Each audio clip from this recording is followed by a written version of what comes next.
Assalamu alaikum, brothers and sisters. I hope you're well. Qatar stands out as a nation consistently dedicated to resolving the enduring and one-sided conflict between Israel and Palestine. The recent 7-day temporary ceasefire was made possible through Qatar's unwavering commitment to facilitating negotiations between the Palestinian resistance group and Israel. Despite the temporary cessation coming to an end, with both parties attributing its discontinuation to each other, Qatar is persistently striving to bring about a lasting resolution to this conflict and secure a permanent ceasefire. Qatar and other mediators facilitated a week-long truce between Israel and the Palestinian resistance, which unfortunately collapsed on Friday. The purpose of the truce was to secure the release of hostages through an exchange involving Palestinian detainees held by Israel, often without charge. Emir Sheikh Tamim bin Hamad Al-Thani of Qatar mentioned that although his nation is actively working to renew a truce, it is not viewed as a substitute for a lasting and permanent ceasefire. We will continue to make efforts with other regional and global players to have a permanent ceasefire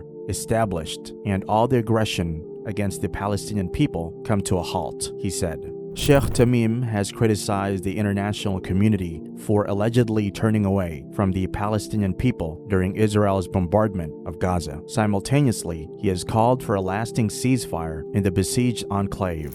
In the initial comments made during the Gulf Cooperation Council (GCC) summit in Doha on Tuesday, the Emir accused Israel of perpetrating a genocide in Gaza. The Emir of Qatar urged the UN Security Council to compel Israel to resume negotiations regarding the conflict in Gaza. He expressed his dissatisfaction with the international community's inaction in bringing an end to the conflict, deeming it shameful.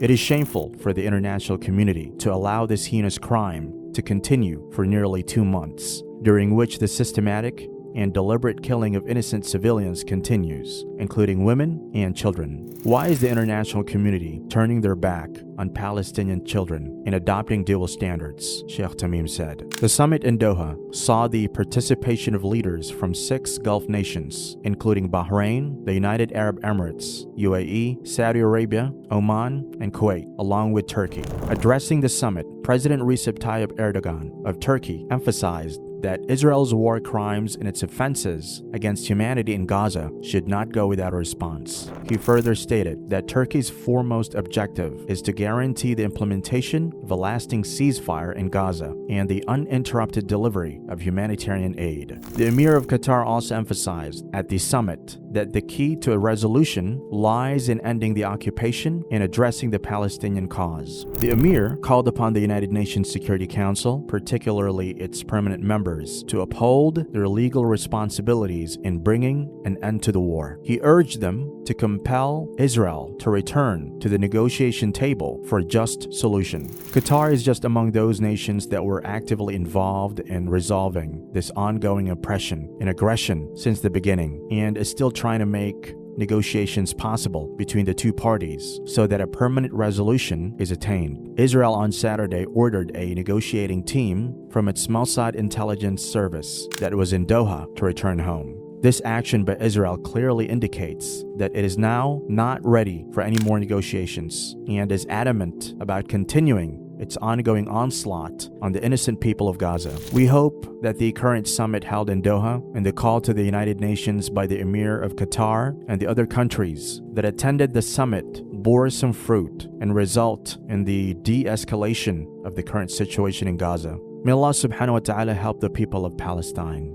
May Allah subhanahu wa ta'ala ease their difficulties. Ameen.